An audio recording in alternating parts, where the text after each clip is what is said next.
Saya itu pemuja Allah yang serius. Samaan ya pemuja Allah, tapi kan kadang kurang alim.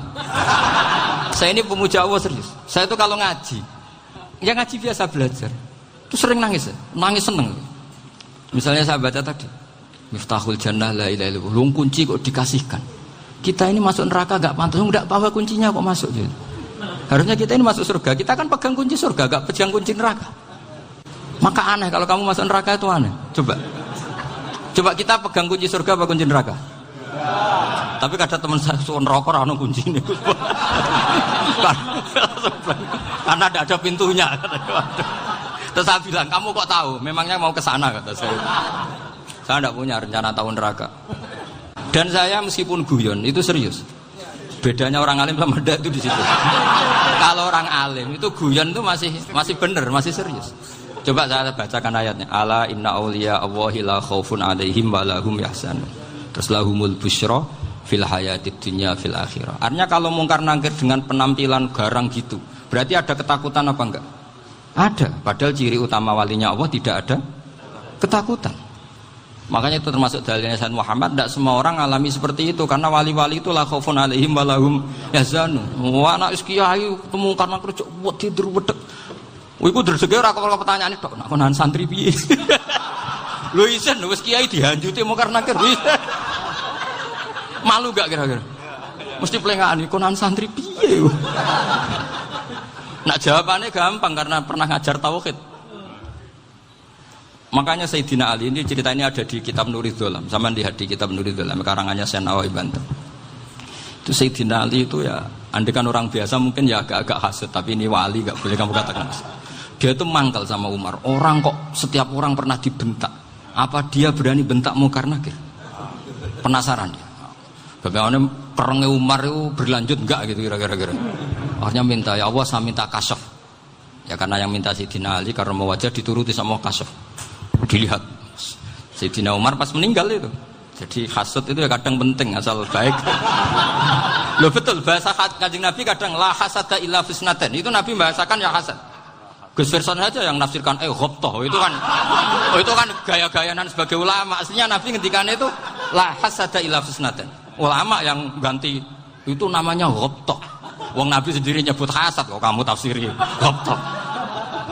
Ya hasad ya hasad. Udah enggak usah ditawil-tawil pokoknya gitu. Kalau sama nggak percaya nggak apa-apa. Kok gitu aja kok repot. Karena sama nggak percaya kemungkinannya dua. Satu nggak ngerti. Dua sama-sama alim. Kan dari awal kalau sama-sama alim kan laisa li alimin ayuqallida aliman akhor. Kita nggak perlu saling mengikuti. Ngapain hasud? Biasa aja. Akhirnya Sayyidina Ali kasar. Pas Umar bangun, setelah mati kan bangun, setelah meninggal bangun. Mungkar nakir datang dengan perang yang sangat garang. Itu digambarkan Sayyidina Ali, matanya itu kal kidril ghali. Kayak apa? Kendil yang apa? Menganga. Wah, seru. Sayyidina Ali senang, paling takut ini Umar. Senangnya bukan main. Wah, ini mesti takut Umar. Biasa. Ternyata enggak, Umar malah bangkit. Woi, mungkar nakir aja. Kamu tahu menghadapi siapa? Itu betul. Kamu itu menghadapi temannya ahabbal khalqi ilallah. Yang diandalkan temannya bukan dia. Kamu tahu yang kamu hadapi, saya ini teman kekasihnya Allah. Jadi boleh kamu mengandalkan Mbak Virjon. Tapi nanti resikonya mungkar nakir tanya, itu Virjon siapa? Wah itu masalah kan. Makanya syaratnya wali itu harus ma'rufun fis sama. Di langit sudah populer. Makanya dulu ada orang yang saking seninya Abdul Qadir ditanya apa saja jamnya Abdul Qadir Al-Jilani itu aman karena beliau populer. Makanya program kita harus populer dulu di langit. Nah, itu nanti kalau dicatut oleh santri-santri nggak apa-apa. Kalau nggak populer nanti ditanya itu siapa? Masalah ini. Umar itu yang dibanggakan itu, kamu tahu saya siapa? Ya enggak tahu, saya ini temannya kekasihnya Allah. Temannya Muhammad, iya Muhammad Rasul. Wah mikir, waduh, repot. Loh di dunia aja gitu kan, temannya presiden, temannya panglima, apalagi ini temannya Sayyidul Awalin wal akhirin. Di dunia aja bilang temannya presiden, menteri, orang sudah takut, apalagi ini temannya Sayyidul Awalin. Hanya mungkar nakir terus konfirmasi sama Allah, gimana ya Allah ini ngadepi. Sebetulnya yang diandalkan itu temannya, bukan dia. Wah, akhirnya sama Allah dibilang, ya bu, ya sama seorang seperti itu bu yang sopan. Terus semenjak itu mungkar nakir itu nggak selalu berpenampilan seperti itu, sangat. Jadi semoga itu konsisten sampai nanti. Jadi kamu kalau ingin nggak takut mungkar nakir, jadi wali dulu. Karena syaratnya tadi hanya wali sing la khaufun alaihim walahum yahzanun lahumul busyra fil hayatid dunya fil akhir. Jadi orang itu kalau ngaji itu harus khatam. Jangan semuanya kena pertanyaan. Dan kalau semuanya kena pertanyaan nanti repot. Kalau Nabi Muhammad ditanya waman Nabi juga. Nabimu siapa? Lu kan terus jadi aneh. Jadi makanya ngendikane Sayyid Muhammad semua ulama lah, enggak ada am kecuali ditaksis. Kecuali sifatnya Allah. Misalnya bikulli syai'in alim ya benar-benar bikulli syai'in. Tapi kalau am semuanya pasti ada taksis meskipun dalam muhawarah muhadasah biasa. Misalnya contoh gampang, istri kamu baru seneng kamu, mas nak pengen apa-apa itu lapor aku, gak apa-apa mas, mesti aku seneng sama lapor. Iku dia aku pengen wayo. Wah langsung jadi apa wae. Mesti apa wae maksudnya kecuali itu gitu. Padahal kalau ngomong mas sampean ingin apa saja tak dukung. Sampean bilang pengen iku wayo. Kira-kira disetujui apa enggak? Sama seperti kita kalau punya teman akrab, wes nang omahku gak apa-apa, anggap aja omahmu dhewe. Terus mlebu-mlebu kamar. Jadi tidak ada am kecuali di taksis. Artinya kalau ada cerita bahwa orang mati pasti ngalami ditanya mungkar nakir, itu pasti ada am yang di taksis. Itu pasti juga dialami para anbiya, para auliya. Karena ciri utama wali itu la khaufun alaihim walahum yahzanun. Kemudian saya yang mau cerita ya, supaya sampean bisa menghadapi dunia global ini, tak bawa tafsir Munir termasuk tadi. Ini saya baca ini karangannya Syekh Nawawi karena tadi kata Mbah Firjon ngaji itu harus sama orang yang bersanad. Saya ini kalah sama beliau itu berkali-kali. Secara nasab saya harus manggil Mbah. Secara silsilah ilmu saya juga kalah lagi. Saya sering disewani sama cucu-cucu Syekhona Khalil. Kiai Siddiq itu termasuk murid dekat beliau Syekhona Khalil. Kalau itu berarti kan Gus Wirjon, Ahmad, terus Mbah Siddiq. Mbah Siddiq ngaji Syekhona Khalil. Syekhona Khalil itu pernah ngaji langsung sama Sayyid Zaini Tahlan. Berarti beliau dari Sayyid Zaini Tahlan itu baru generasi kelima. Sementara saya itu sudah ke-7 atau ke-6. Saya, Mbah Mun, Mbah Karim misalnya, Mbah Hashim, Mbah Mahfud Termas, Sayyid Abi Bakar Sato yang ngarangnya Anatul Thalibin, baru Sayyid Zaini Tahlan. Berarti saya ke-7, kalah lagi. Tapi untuk jadi wali biasanya cepat saya. Karena syaratnya jadi mbah itu ngalah demi putu. Jadi kalau beliau ngotot, saya dulu Gusti saya mbahnya. Wah itu mbah yang enggak baik. Pasti jatahnya dikasihkan apa? Cucunya dulu. Makanya Abdul Muthalib itu orang yang dapat wangsit, tapi yang jadi nabi itu cucunya. Jadi dalil saya banyak. Sebenarnya Abdul Muthalib itu sudah sering dapat wangsit. Karena saya bahasakan wahyu, Nabi yang protes. Enggak Nabi kok dapat wahyu. Tapi sebetulnya Abdul Muthalib itu masyhur. Kalimat-kalimatnya menunjukkan bahwa beliau itu sudah dapat wahyu. Kalau nanti cucunya itu jadi apa? Nabi. Makanya senangnya bukan main Abdul Muthalib sama Rasulullah. Putu seneng, mbah seneng putu. Jadi mungkin, jadi sampean enggak usah protes loh. Yang jadi wali kok cucunya. Betul. Dulu Mbah Hamid Pasuruan itu kalau Mbah Ahmad Siddiq ke sana, Mbah Hamid Pasuruan kalau manggil Mbah Ahmad Siddiq itu paman. Tapi pamannya minta ijazah ke ponaan. Apa ya gara-gara itu memang. Kalau itu masih berlaku, apa? Ngalah tadi. Kayaknya masih apa? Hawane masih. Hawane masih. Karena melihat tren-tren langit masih gitu kayaknya masih. Masih itu. Ya. Tapi mbahnya tetap dapat jatah, tenang saja nanti. Tapi memang sebaiknya mbah itu legowo. Rasulullah Muhammad SAW itu terkenal min dzurriyyati Ibrahim. Tapi kata Rasulullah, ana dakwatu Ibrahim wa bisyaratu Isa. Aku nganti ngene iki barokah dongane Nabi siapa? Ibrahim. Jadi dongane Nabi Ibrahim nggih tiba teng putu. Jadi banyak bukti bahwa jatuhnya ke putu gitu. Tadi saya di kamar sama beliau berduaan. Nih Mbah sing dadi wali dhisik ndi? Aku Mbah. Cocokan tadi. Nah, kenapa saya akhir-akhir ini gulirkan daftar wali? Kenapa? Saya ini resah ya, orang sudah ingin dicintai pejabat, dicintai tetangga, dicintai teman.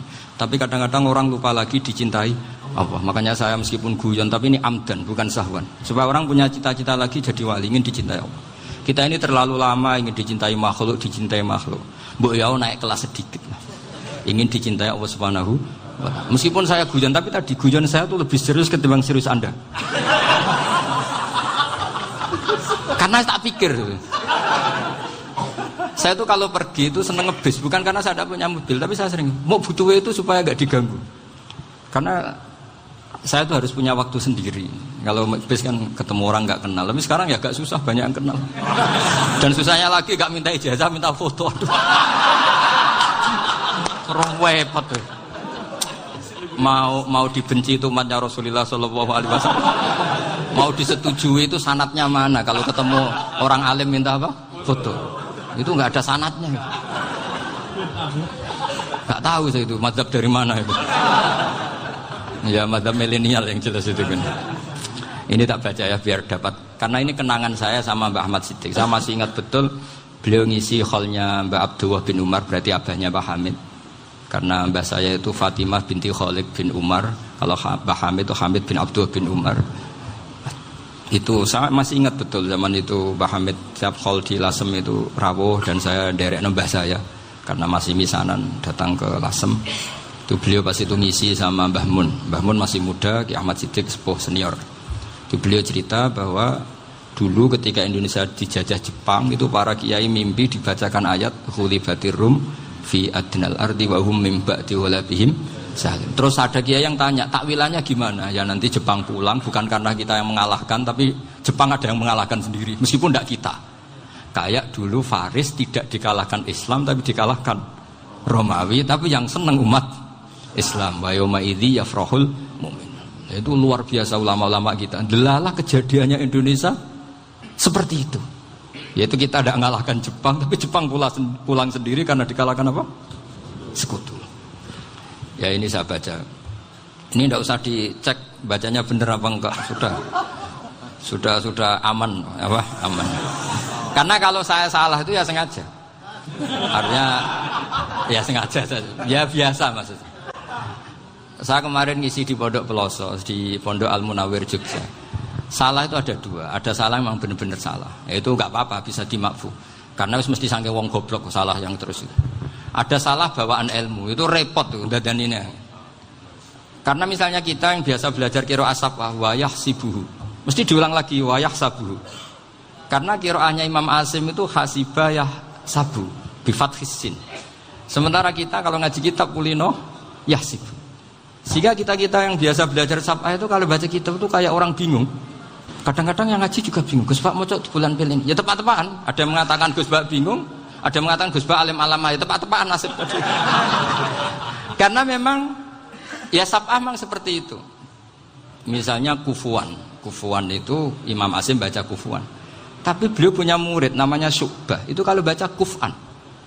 Makanya kita itu, ini kan khataman Quran ya. Jadi saya menyinggung sedikit tentang qiraah sab'ah. Tadi beliau juga sudah tak kasih kitab saya Hifdzuna Liyadal Mushaf. Sama tak ajari latihan sab'ah. Memang angel ya. Makanya yang nggak bisa itu wong pinter. Sudah tahu angel ya nggak usah diteruskan kan. Orang menghindari barang angel itu pinter apa goblok? Pinter. Berarti wong goblok pinter. Saya tuh makanya sama orang goblok tuh respect. Jadi orang alim tuh angel apa gampang? Angel. Menghindari barang angel pinter apa goblok? Loh, orang menghindari barang angel pinter apa goblok? Pinter. Berarti wong goblok pinter. Jadi saya sama orang-orang goblok itu respect. Sudah tahu jadi orang alim angel ya barang angel ya harus dihindari. Makanya saya ini insya Allah umatnya Nabi yang termasuk yang terbaik. Amin. Karena mencintai umatnya Nabi termasuk yang goblok. Itu tidak gampang itu. Karena tadi sudah tahu ya. Seperti itu loh orang naik Panjat Pinang itu yang naik karena ingin hadiah. Yang nonton sudah tahu wah licin kok dinaikin mau keplodok ya. Tapi orang sepakat yang nonton juga pinter karena sudah tahu ribet kok Tuku ning pasar rak kena lah opo menek. Sama sampean juga gitu. Ngalim tafsir angel, ngalim fikih angel. Nek karek ngaji ngrekam kan gampang. Itu pintar apa goblok? Pintar. Iya. Makanya kula niku mbok burohno ngono tok.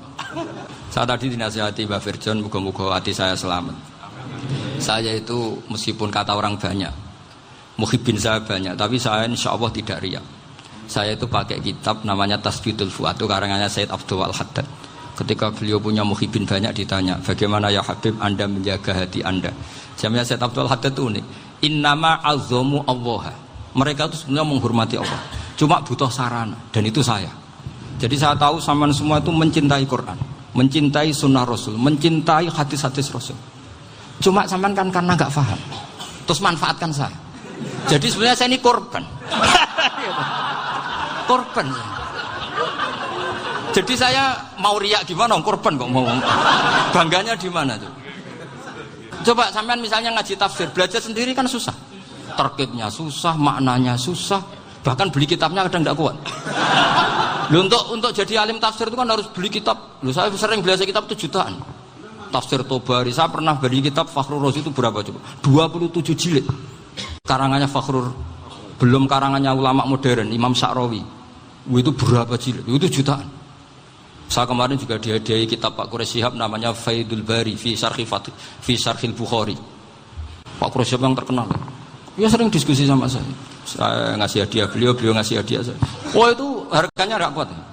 Tidak kuat kadang di Indonesia nggak ada coba. Dan sama orang hebat menghindari kesulitan itu. Nah, kesulitan itu sebab ngaji ikut, kalau nggak paham dirukok rekamannya sudah gitu.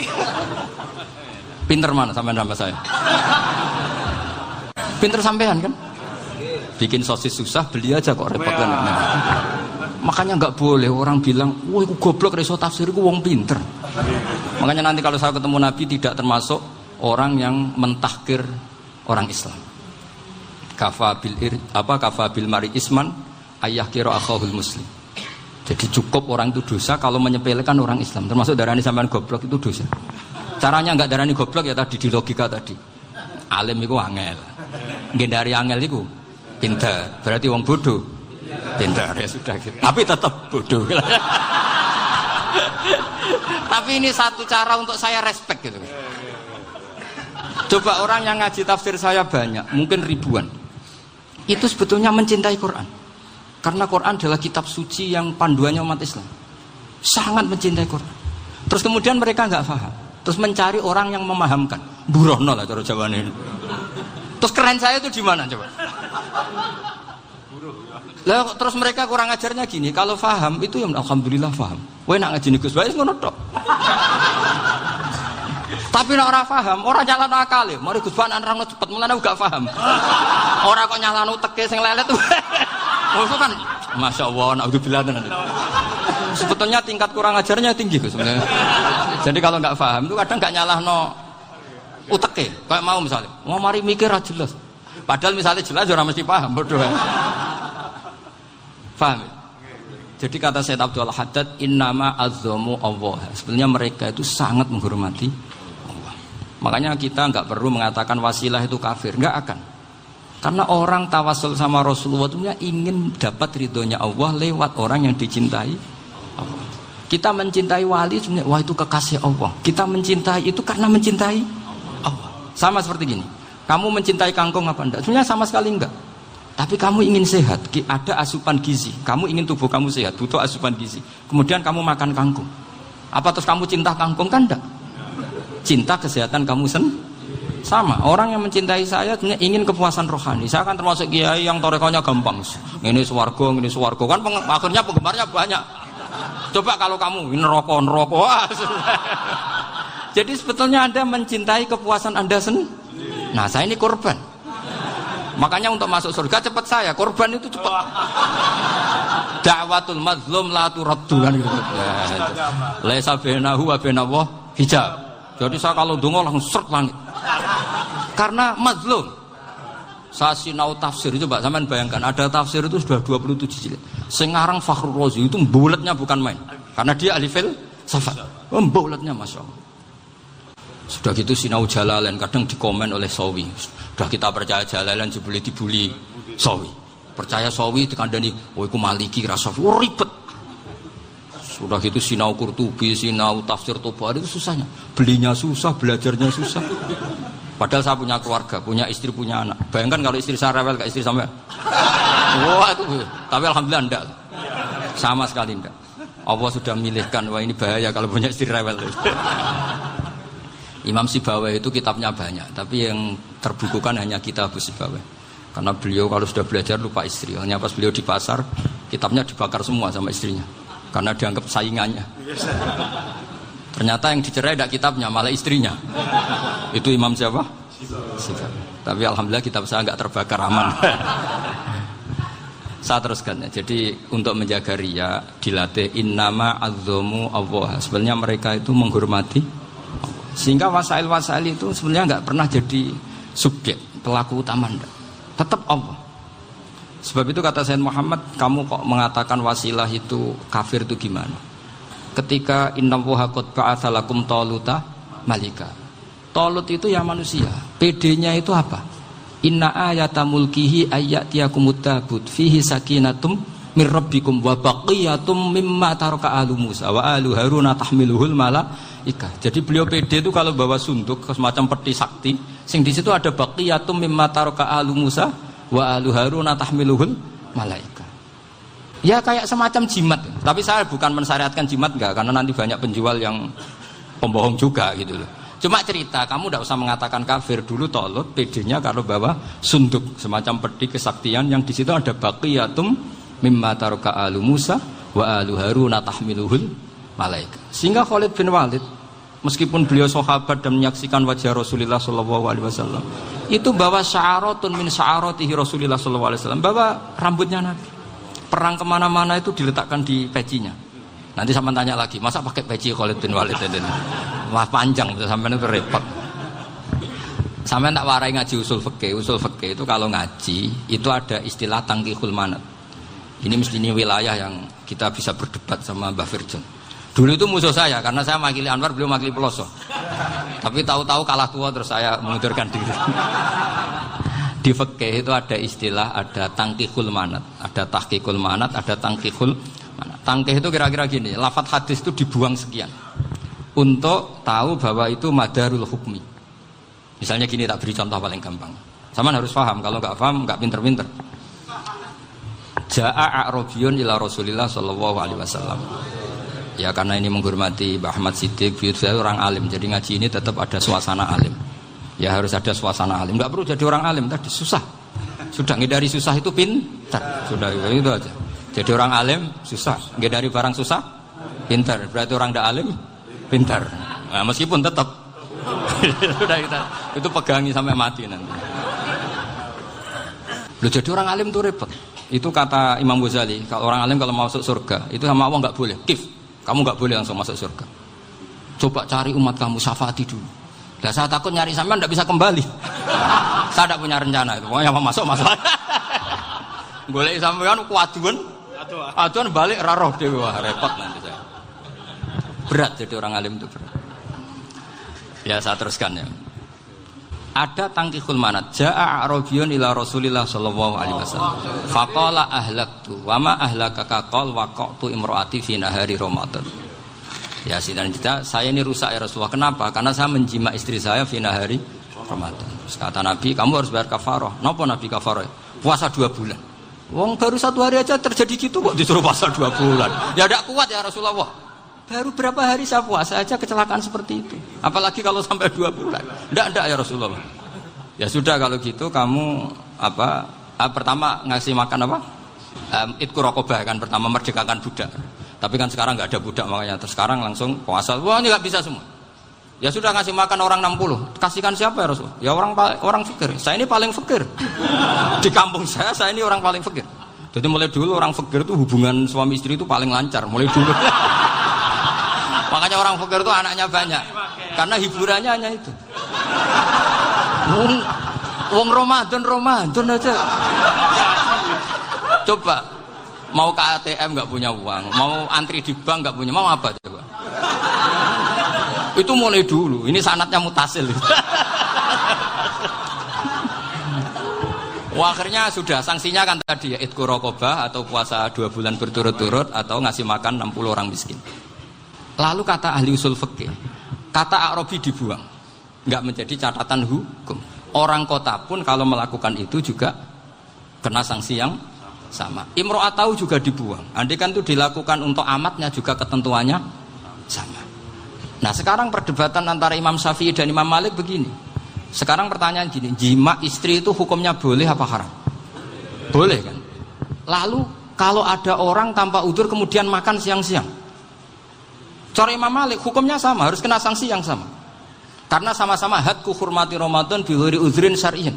Sama-sama merusak hukum Ramadan tanpa udzur syar'. Lo jima itu tidak zina. Kan hukumnya jaiz. Nah, sekarang makan hukumnya jaiz, harusnya juga kena ketentuan yang sama. Cara pikirannya Imam Malik.